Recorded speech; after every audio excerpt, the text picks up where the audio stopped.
Dr. Kim Tae-ho stood in his small quarters aboard Nexus, Prime staring out at the endless stars through the thick glass window.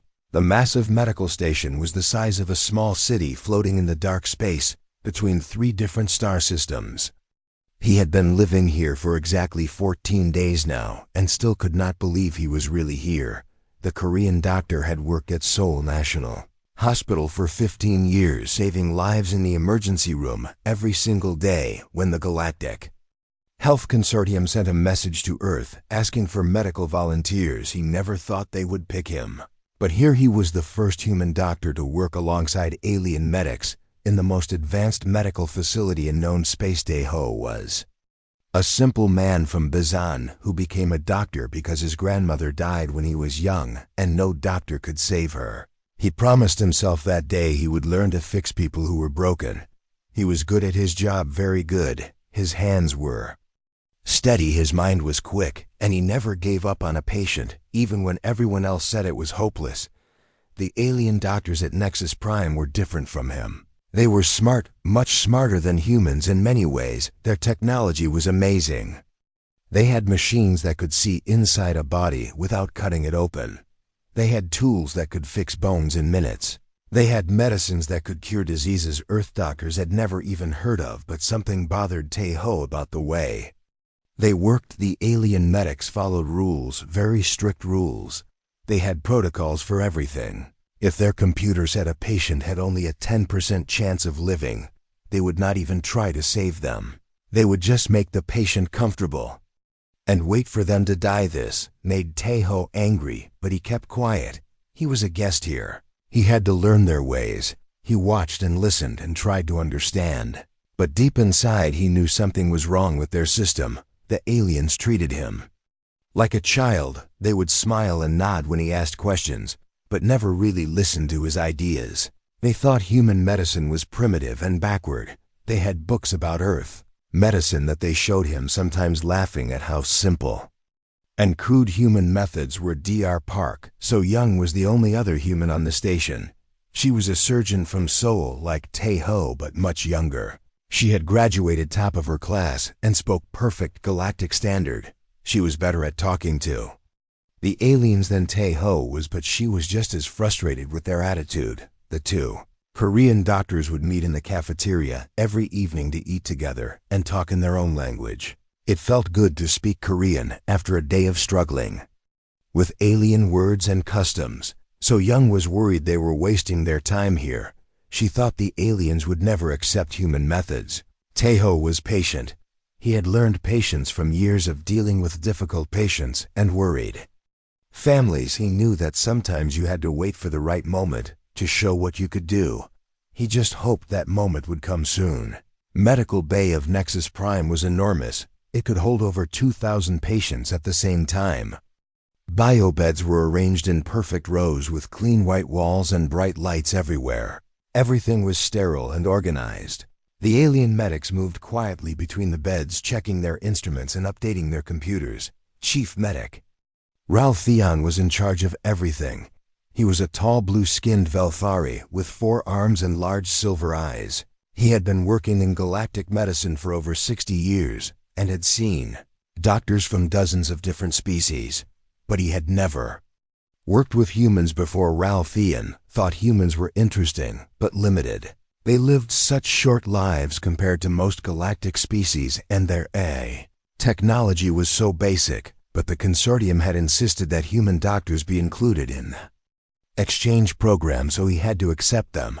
The other alien medics were curious about the humans too. Some of them would watch Tae-ho and So Young when they thought the humans were not looking. They whispered among themselves, wondering what these strange creatures from the small blue planet could possibly teach them. Life on the station was quiet and predictable. Most days they treated minor injuries or routine illnesses. The alien crew members were healthy and rarely got sick. The most exciting cases were usually accidents in the docking bay or someone eating the wrong kind of alien food. Tae-ho spent his days learning to use the alien medical equipment. It was incredible technology, but also very complex. Every tool had dozens of settings and required special training. The aliens had given him basic lessons, but he still felt clumsy using their machines. Missed his simple tools from Earth. His stethoscope, his scalpels, his hands. Even though the alien scanners could tell him much more about a patient than his old equipment ever could, he felt disconnected from his work. Everything was filtered through computers and machines, so Young was having similar problems. She was used to making quick decisions during surgery, but the alien protocols required her to check with multiple computers and get approval from supervisors before making any cuts. She felt like she was always waiting for permission to help people. The days blended together in the sterile environment of the medical station. Wake up, eat breakfast, attend medical briefings, treat minor cases, study alien procedures, eat dinner, sleep, and repeat. Tae-ho began to wonder if coming here had been a mistake. Everything changed on the 10th day. Tae-ho was in the equipment room learning how to use a new diagnostic scanner when the emergency alarm started screaming. The lights flashed red and a computerized voice began speaking in Galactic Standard, announcing a massive casualty event. He dropped the scanner and ran toward the medical bay, his heart pounding. The corridor was filled with alien medics rushing in the same direction, their faces tense with worry. He had never seen them look so concerned before. When he reached the medical bay, he stopped and stared through the observation window. An enormous ship was docking with the station. It was clearly damaged with huge holes torn in its metal hull. Smoke was pouring from several sections, and he could see bodies floating in the docking bay. It was a Velthari battlecruiser returning from a fight with space pirates. The ship had over 3,000 crew members, and from what Tae-ho could see, many of them were hurt badly. This was going to be the biggest medical emergency in the station. History Chief Medic Ral Theon was standing in the center of the medical bay, shouting orders to his staff. Dozens of biobeds were being prepared, and medical teams were forming. Alien medics were checking their equipment and reviewing emergency protocols. On their portable computers, Tae-ho watched as the first wave of wounded soldiers was brought in on floating stretchers. The injuries were terrible. Burns from energy weapons, broken bones from explosions, internal bleeding from shrapnel. Some of the soldiers were unconscious, others were screaming in pain. The alien medics began their work with their usual calm efficiency. They scanned each patient, updating their computers with detailed medical information. They followed their protocols exactly, checking boxes and following procedures, but Tae-ho could see they were overwhelmed. More and more wounded kept coming. The medical bay was filling up fast, and the alien medics were starting to panic. They were not used to this kind of chaos. Their peaceful, organized world was being shattered by the reality of mass casualties. Tae-ho felt his old instincts kicking in. This was exactly like the emergency room back in Seoul, when multiple car accidents happened, or when natural disasters brought dozens of injured people at once. This was what he had trained for his entire career. He started to move toward the medical bay, but stopped himself. He was not supposed to interfere. He was just an observer, a student learning alien methods. But as he watched, he saw something that made his blood run cold.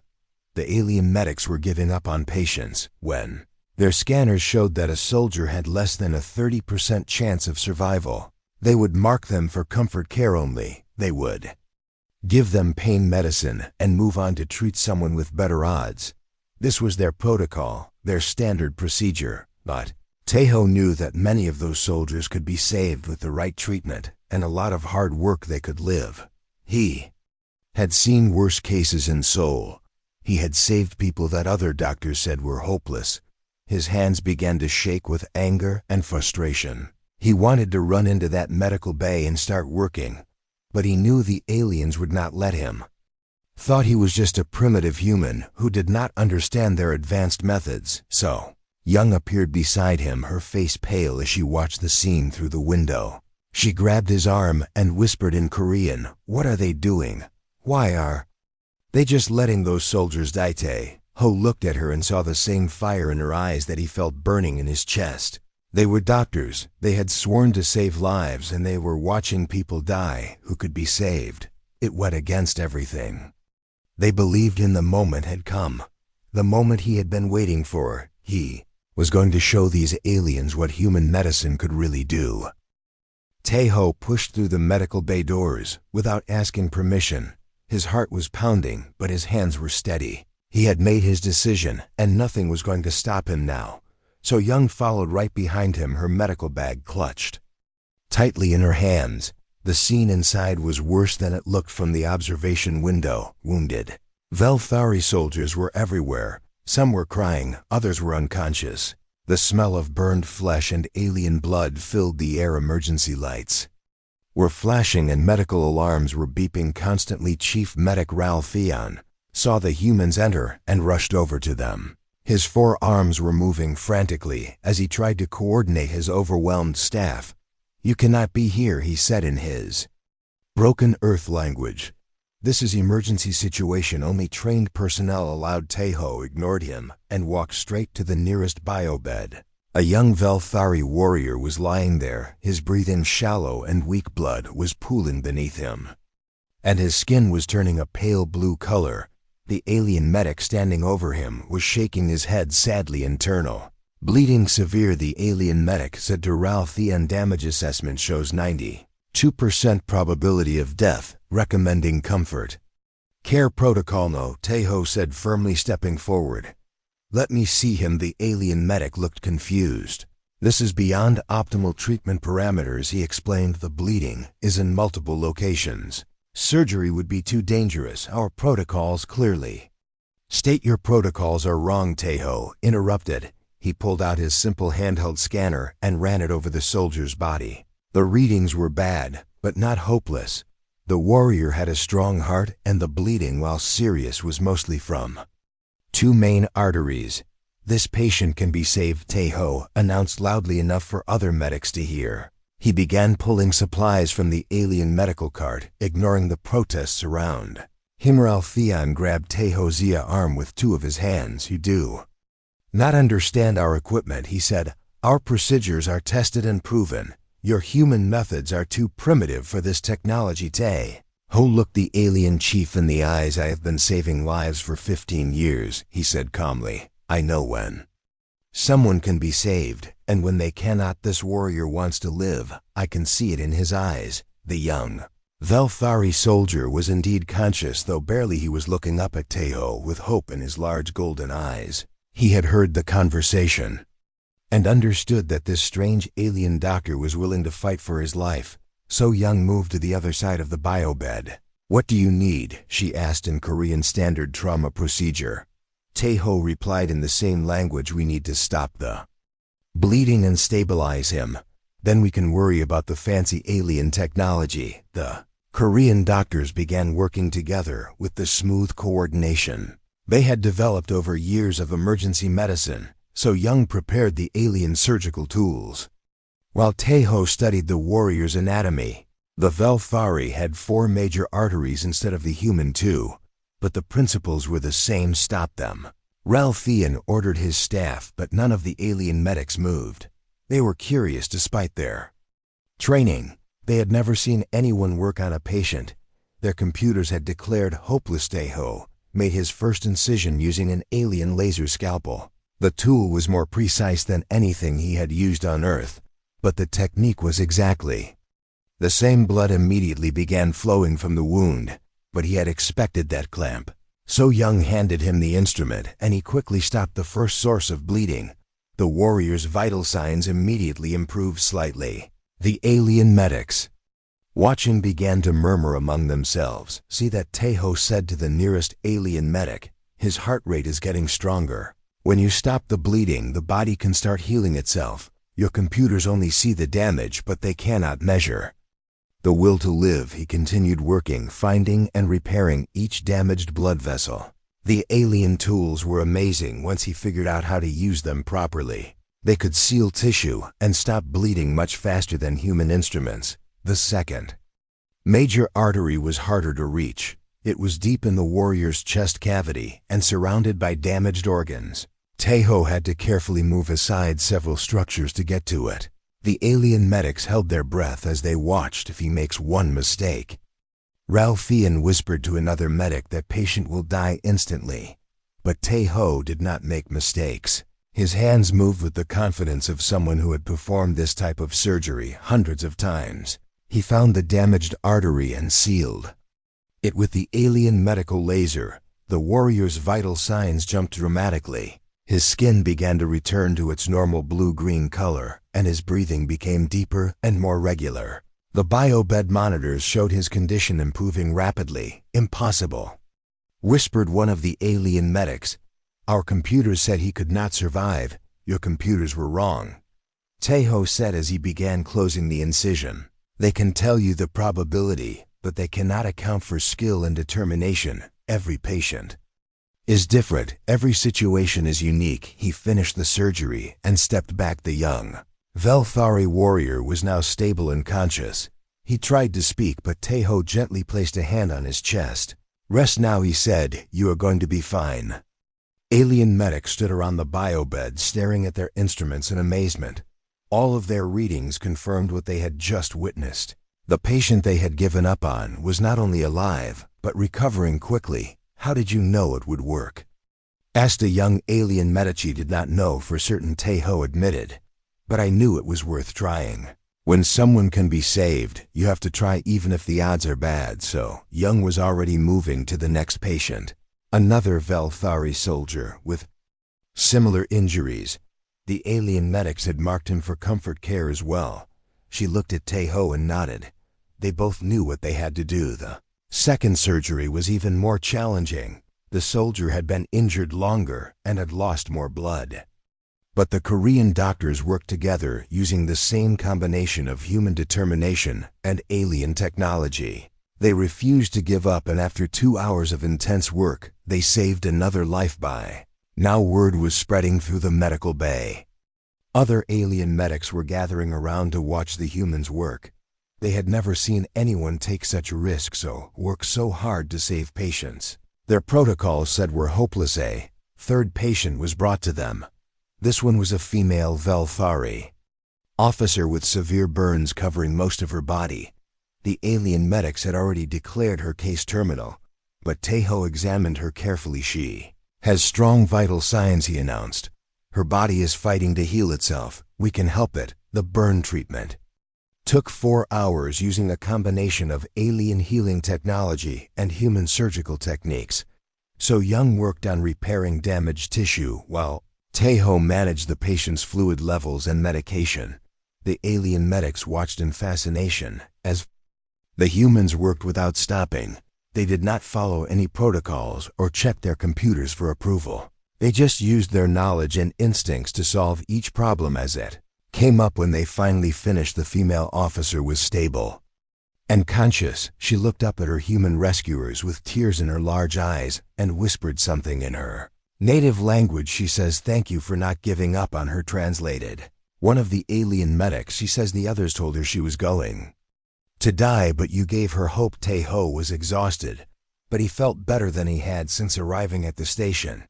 This was real medicine. This was what he had become a doctor to do. Chief Medic Ralph Theon approached him slowly. The alien leader looked confused and amazed at the same time. "3 patients," he said quietly. 3 patients our best computers said could not be saved, and you saved all 3. Tejo wiped the sweat from his forehead. "Your computers are very smart," he said, "but they do not understand something important about medicine." "What is that?" Ralph Theon asked. "Sometimes the most important part of healing is refusing to accept defeat." Tejo looked around the medical bay at all the wounded soldiers.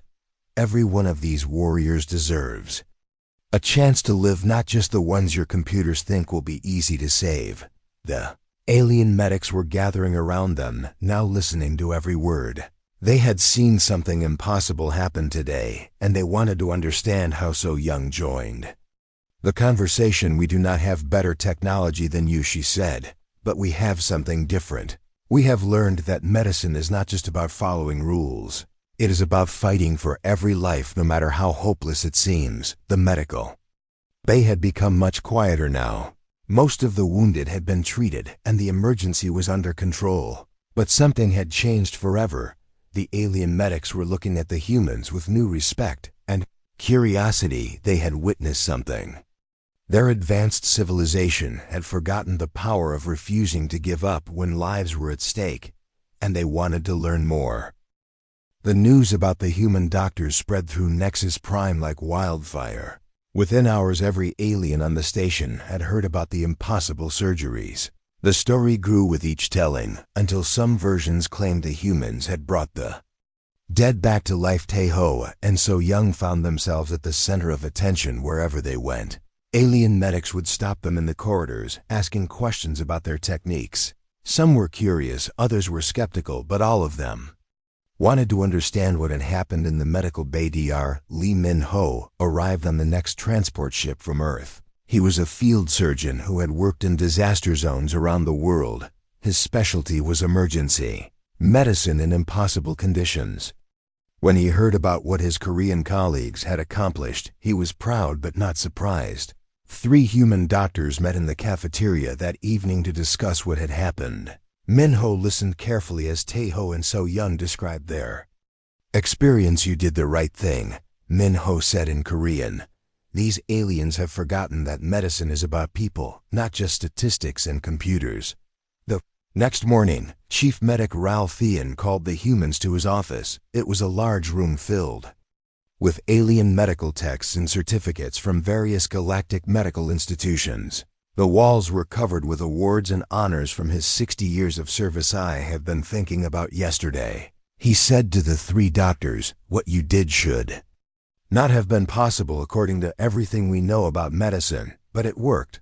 So Young replied simply, "The patients are alive and recovering." "Yes," Ralph Ian admitted, "that is what troubles me. Our medical science is based on precise calculations and proven procedures. We have eliminated uncertainty from our practice, and that is your problem."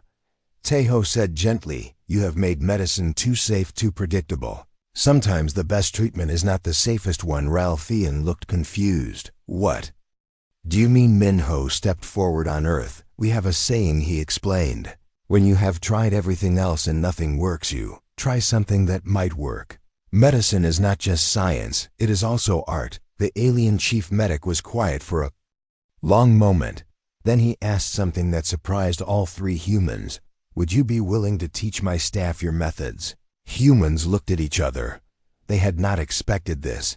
The aliens had always treated them as students, not teachers. "We would be honored," Taeho said. "But you must understand our ways are very different from yours." "I am beginning to see that," Ralph Ian replied. "I want my medics to observe you work.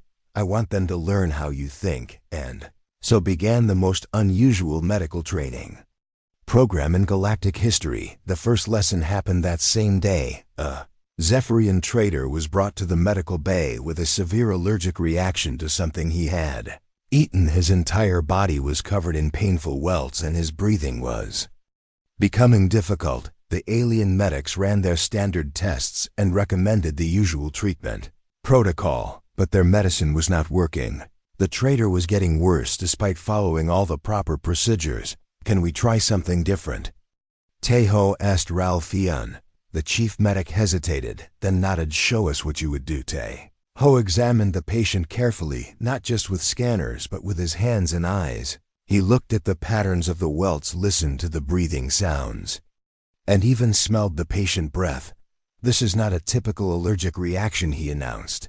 "The distribution of symptoms suggests something else." "What do you see that our scanners do not detect?" asked one of the alien medics' experience. Taeho replied, "I have seen this pattern before in humans who were poisoned, not just having an allergic reaction." He asked the patient detailed questions about what he had eaten, where he had been, and who he had talked to. The alien medics thought this was a waste of time, but they watched and listened. The trader mentioned that he had bought food from a new vendor in the station marketplace, someone he had never seen before who was selling exotic delicacies from distant worlds. Min-ho nodded. "That fits the pattern. Someone sold him something that was not food, but our scanners would detect any known toxins," protested an alien medic. "Not if it was a toxin your scanners were not programmed to recognize." So Young said, "This could be from a world that has never been studied by the consortium." The humans worked together to develop a treatment plan. They used a combination of alien technology and human intuition to create an antidote for the unknown. Poison. Within 2 hours, the traitor was feeling much better. How did you know to ask those questions? Ralphian wanted to understand. Because machines cannot tell you everything, Tejo explained. Sometimes the most important information comes from talking to the patient, really listening to their story. The alien medics were fascinated. They had been trained to trust their instruments completely, but the humans were showing them that technology had limitations. Over the following days, more and more alien medics began following the humans around the station. They watched every procedure, listened to every conversation, and asked endless questions. The humans were patient teachers. They explained their reasoning for each decision and showed the aliens how to combine technology with intuition. They demonstrated techniques that had never been written in any medical textbook. One day, a group of young alien medics approached Min-Ho with a difficult case. A Centauri engineer had been injured in an accident and needed immediate surgery, but the operation was extremely risky. Our computers give him only a 15% chance of survival, said the lead medic. We are not sure we should attempt the surgery. What does your heart tell you? Min-Ho asked. My heart. The alien medic looked confused. We do not understand. Look at the patient. Really look at him. Min-Ho said, do you see someone who wants to live? Someone who is fighting? The alien medics looked at the injured engineer. He was conscious and alert. His eyes were bright with determination. Despite his pain, he wants to live. One of the young medics said suddenly, I can see it. Then we fight for him. Min-Ho said, that is what medicine is about, fighting for people who want to live.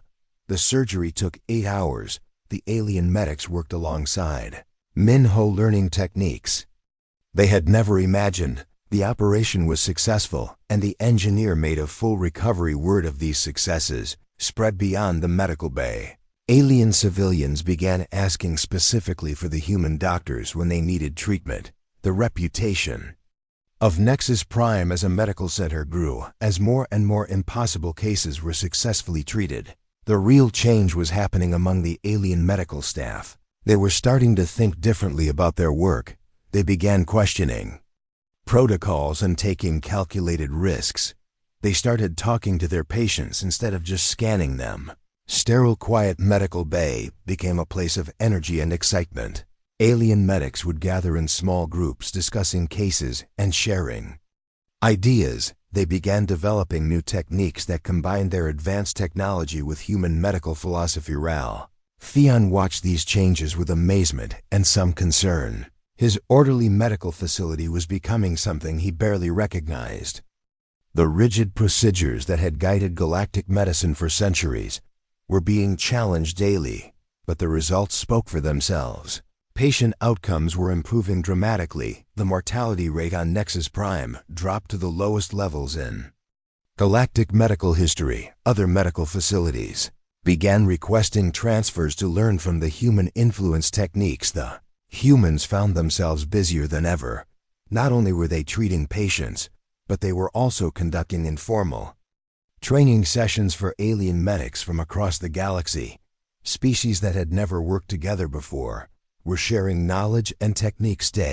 Ho often stood in the observation deck, watching the transformed medical bay below. Alien medics of different species worked together with an energy and purpose that had never existed before. So Young joined him one evening. What have we done? She asked in Korean. We have given them permission to care, Min-Ho said, appearing beside them. Medicine was always about caring, but they had forgotten that the 3 Korean doctors watched as alien medics below worked to save a patient.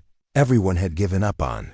They were using techniques the humans had taught them, but adding their own species-specific knowledge and abilities, so it was no longer just about human medicine versus alien medicine. It had become something new, something better. It was medicine without borders or limitations, guided by the simple principle that every life was worth fighting. Fourth transformation of Nexus Prime was complete, but this was only the beginning. The real test would come when other medical facilities demanded to learn these new methods. Revolution in galactic medicine had started with 3 human doctors who refused to accept defeat. Now it was spreading across the galaxy, changing everything. 3 weeks after the great medical emergency, a formal delegation arrived at Nexus Prime. Representatives from the Galactic Health Consortium had come to investigate the reports of impossible medical outcomes. They could not believe that a small medical station was achieving results that the most advanced facilities in the galaxy could not match. The delegation was led by High Medic Velkaran, an ancient Thrukari who had been practicing medicine for over 200 years. She had written many of the protocols that governed galactic medical practice. Her reputation was legendary and her authority was absolute. She arrived with a team of medical inspectors from 12 different species. They came expecting to find violations of established procedures and dangerous experimental treatments. Instead, they found something that challenged everything they thought they knew about medicine. The inspection began in the main medical bay where the human doctors were working alongside their alien colleagues. Velkaran watched in silence as Tejo treated a patient with a rare genetic condition that normally required months of expensive therapy. Instead of following the standard treatment protocol, Tejo was using the combination of human physical therapy techniques and alien genetic modification technology. The patient was showing remarkable improvement in just days rather than months.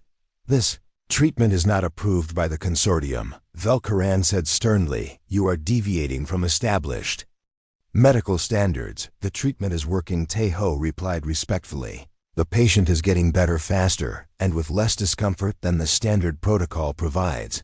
But you cannot know the long-term effects. Velkaran argued our protocols exist for good reasons. They have been tested over centuries and they work for most patients. Tejo agreed, but not all patients are the same. Some need different approaches. The High Medic was clearly uncomfortable with this reasoning. She had spent her entire career following and creating medical rules. The idea that those rules might not always be the best option was difficult for her to accept. So, Young was working nearby with a team of young alien medics. They were treating a Centauri child who had been born with a heart defect. The standard procedure was to wait until the child was older and stronger before attempting surgery, but so Young had convinced the alien doctors to try a new approach using minimally invasive techniques combined with alien healing technology. The surgery was being performed while the child was awake, using only local anesthesia. This is extremely dangerous, Velkaran observed. How can you justify taking such risks with a child, because the child cannot wait? So Young explained quietly, every day we delay, the heart defect gets worse. The risk of waiting is greater than the risk of acting now. Surgery was successful. The child was awake and smiling throughout the procedure. The alien medics were amazed at how simple and effective the human approach had been. Minho was conducting a training session in the conference room. A group of senior alien medics from various facilities were learning about emergency field medicine. He was teaching them how to improvise medical equipment and perform surgery in less than ideal conditions on your worlds. You have perfect medical facilities, Minho said. But what happens when there is a natural disaster or an accident in a remote location? Can you still save lives? The alien medics admitted that they struggled in such situations. Their training focused on using advanced equipment in controlled environments. They had never learned to work with limited resources. Minho showed them how to use everyday objects as medical tools, how to create sterile conditions without expensive equipment, how to perform surgery using basic instruments. He taught them that the most important medical tool was not any machine, but the doctor's knowledge and determination. Karan watched the training session with growing concern.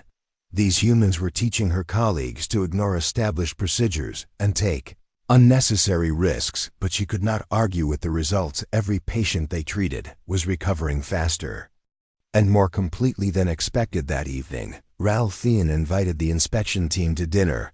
He wanted to explain what had happened at Nexus Prime over the past month before the humans arrived. He said we were a good medical facility. We followed all the rules and achieved acceptable outcomes. But we were not really healing people. We were just managing their conditions. What Do you mean Vel Karan asked, the humans taught us that medicine is not about avoiding failure, it is about achieving success, Ralphian explained. We were so afraid of making mistakes that we stopped trying to do better. But protocols exist to prevent mistakes, the High Medic insisted. Without them, medical practice would be chaos. The humans have shown us that some rules are meant to be broken, Ralphian said. When a rule prevents you from saving a life, then that rule is wrong. Conversation continued late into the night. The inspection team was divided. Some members were convinced that the human methods were dangerous and should be banned. Others were intrigued by the improved patient outcomes and wanted to learn more. The next day, Vel Karan asked to speak privately with the 3 human doctors. She met them in Ralphian's office looking troubled and uncertain. I have practiced medicine for 2 centuries. She said, I have seen thousands of doctors and treated millions of patients. I thought I understood everything there was to know about healing.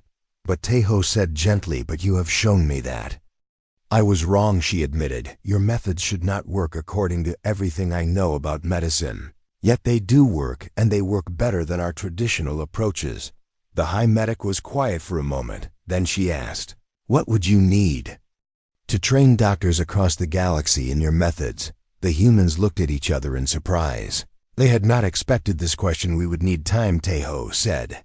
These techniques cannot be learned quickly. They require practice and experience, and we would need cooperation from the medical establishments. So Young added, many doctors will resist changing their methods. Most importantly, Minho said we would need to change the way medical education works. Instead of just teaching facts and procedures, we need to teach doctors how to think and adapt. Vel Karan nodded slowly. I can arrange for funding and resources. But I want to understand something. Why are you willing to share your knowledge so freely? You could keep these techniques secret and use them to gain advantage over other species, because healing is not about competition. Tejo answered. When one person suffers, all people suffer. When we save lives, we make the galaxy a better place for everyone. The High Medic was moved by this answer. In her long career, she had seen too many doctors who were motivated by personal gain or professional pride. These humans seemed to be driven by something different, a genuine desire to help others. Very well, she said, I will recommend to the consortium that we establish a new medical training program based on your methods, but I have one condition. What condition? So Young asked, I want to be your first student. Vel Karan said, I want to learn how to practice medicine the way you do. The humans were honored by this request. The most respected medical authority in the galaxy wanted to learn from them. It was a recognition they had never expected, and so began the most ambitious medical education program in galactic history. The consortium established training centers on dozens of worlds. Each center was staffed by human doctors working alongside experienced alien medics. The curriculum was revolutionary. Instead of memorizing protocols, students learned to assess each patient individually. They practiced improvisation and creative problem solving. They were taught that the patient relationship was just as important as medical technology. Vel Karan proved to be an excellent student. Despite her age and experience, she approached the human methods with curiosity and enthusiasm. She learned to trust her instincts and take calculated risks. Her example inspired other senior doctors to embrace the new approaches. Program was not without challenges. Many established doctors resisted the changes. They argued that the human methods were unscientific and dangerous. Some medical facilities refused to participate in the training, but the results spoke for themselves. Medical outcomes improved dramatically wherever the new methods were implemented. Patient satisfaction increased and medical costs decreased as treatments became more efficient and effective. Within a year, the revolution in galactic medicine was unstoppable. Medical schools across the galaxy were revising their curricula to include human-influenced techniques. The rigid protocols that had governed medical practice for centuries were being replaced by more flexible approaches. 3 Korean doctors found themselves at the center of this transformation.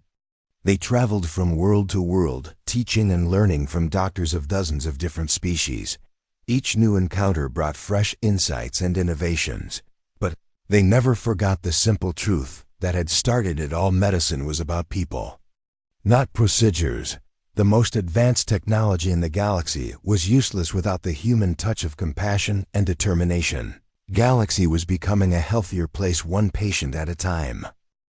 1 year later, Tejo stood in the same observation deck where he had first watched the alien medical bay with frustration and disappointment.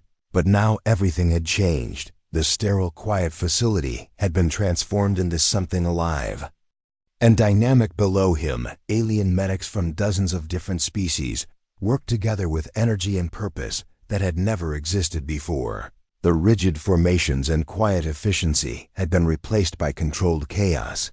Teams of doctors moved quickly between patients, adapting their treatments to each individual case. A young Velthari medic was treating an elderly Zephyrian trader using techniques that combined 3 different species medical knowledge. The patient was responding well to the innovative approach, his condition improving faster than anyone had expected. In another section, a team of Centauri doctors were performing emergency surgery on a mining accident victim. They were using human field medicine techniques modified with their own species' advanced neural interface technology. The combination was proving remarkably effective. The transformation was not limited to Nexus Prime. Medical facilities across the galaxy had adopted the human-influenced methods. Patient outcomes had improved so dramatically that the old protocols were being retired faster than new ones could be written. So Young appeared beside Tejo at the observation window. She looked tired but satisfied after completing the complex surgery that had taken 12 hours. The patient was a Thrakari diplomat who had been injured in a shuttle crash. Every other medical facility in the sector had declared the case hopeless, but the doctors at Nexus Prime had refused to give up. Using a combination of human determination and alien technology, they had saved a life that should have been lost. The diplomat would make a full recovery and return to his important work promoting peace between star systems. Many lives do you think we have saved? So Young asked in Korean. Tejo considered the question carefully. It was impossible to calculate directly, but the effects of their medical revolution were spreading throughout the galaxy. Every doctor who learned the new methods would save more lives. Every patient who survived would go on to live a full life with their families. Millions, he said finally. Maybe tens of millions. The techniques we taught are being used on thousands of worlds. Minho joined them carrying a data pad with the latest statistics from the Galactic Health Consortium. The numbers were remarkable. Medical success rates had increased by over 40% in facilities using the new methods. Patient satisfaction was at the highest levels ever recorded. But the most important statistic was the simplest one. Fewer people were dying from treatable conditions. The galaxy had become a safer place to live. Real change is not in the numbers, Minho said. It is in the way doctors think about their work. They are no longer just following rules, they are solving problems. High medic Velkaran had become one of the most effective advocates for the new medical philosophy. Her transformation from rigid rule follower to innovative healer had inspired doctors across the galaxy. She had written new textbooks that combined traditional galactic medicine with human approaches. The old medical hierarchies were breaking down as well. Junior doctors were encouraged to question senior colleagues and suggest alternative treatments. Experience was still valued, but creativity and innovation were prized even more. Medical schools had completely revised their curricula. Students now spent as much time learning to think critically as they did memorizing facts. They practiced improvisation and studied the art of patient communication. The sterile academic approach of the past was being replaced by hands-on training that emphasized real-world problem-solving. But perhaps the most significant change was in the relationship between doctors and patients. The distant professional detachment that had characterized galactic medicine was giving way to genuine caring and connection. Tejo remembered his first day at Nexus Prime when he had been treated like a primitive curiosity, now human. Doctors were respected teachers and partners in the greatest medical revolution in galactic history. A soft chime indicated that Chief Medic Rao Theon was calling for the human doctors. They made their way to his office, which had been expanded to accommodate the growing administrative needs of the transformed facility. The Thrakari leader had aged visibly over the past year, but his eyes were brighter than ever. The stress of managing such dramatic changes would have broken many administrators. But Ralph Theon had thrived on the challenge. "I have received a communication from the Consortium Council," he announced. "They want to establish a permanent human medical advisory board to oversee the continued development of the new protocols." The three Korean doctors exchanged glances. This was a tremendous honor, but also a huge responsibility. They would be helping to shape medical practice for billions of beings across hundreds of worlds. What would this involve? So Young asked you would travel to different systems, consulting with medical facilities and training new instructors. Ralph Theon explained your knowledge and experience would be available to any world that requested assistance. It would mean leaving Nexus Prime. Tejo realized this place had become their home over the past year. They had formed friendships with alien colleagues and had seen their ideas take root and flourish, but it would also mean spreading their influence even further. Every facility they visited would become a center for the new medical philosophy. The ripple effects would continue for generations. "We accept," Minho said, speaking for all three of them. "This is what we came here to do, to help as many people as possible." Their final week at Nexus Prime was filled with farewell celebrations and transition planning. The alien medics they had trained were ready to take over teaching responsibilities. They would continue developing and refining the human influence techniques Velkaran arrived for. The farewell ceremony, along with representatives from medical facilities across the galaxy.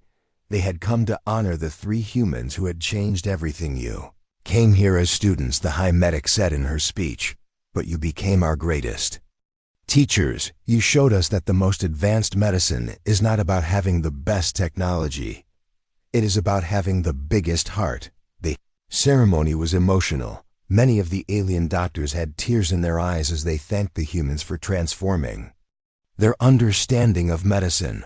The rigid professional relationships of the past had been replaced by genuine friendships based on shared commitment to healing. As their transport ship prepared to depart, Tejo took one last look at Nexus Prime. Through the viewport, the massive medical station looked the same from the outside, but everything inside had been revolutionized. Everything ends. They three doctors settled into their seats for the journey to their first consulting assignment. They would be visiting a frontier world where medical resources were limited and traditional protocols were failing. It was exactly the kind of challenge they had been trained for on Earth. They had learned to save lives with limited resources and unlimited determination. Now they would teach those same skills to doctors across the galaxies. Young was already studying the medical files from their destination world. The problems were complex but not insurmountable. With creativity and determination, they could help establish a medical system that would serve the colony for generations. Min Ho was reviewing the training materials they had developed over the past year. The curriculum had been refined based on experience with hundreds of alien students. It was now being used in medical schools throughout the galaxy. Ho closed his eyes and thought about his grandmother, the woman whose death had inspired him to become a doctor. She had died because the medical technology of her time was not advanced enough to save her. Now he was helping to ensure that fewer people would die from treatable conditions. The advanced alien technology combined with human medical philosophy was saving lives that would have been lost under the old system. The revolution they had started was bigger than any of them had imagined. It was not just about medical techniques or treatment protocols. It was about changing the fundamental relationship between healers and patients. The galaxy was learning that the most powerful medical technology was not any machine or drug.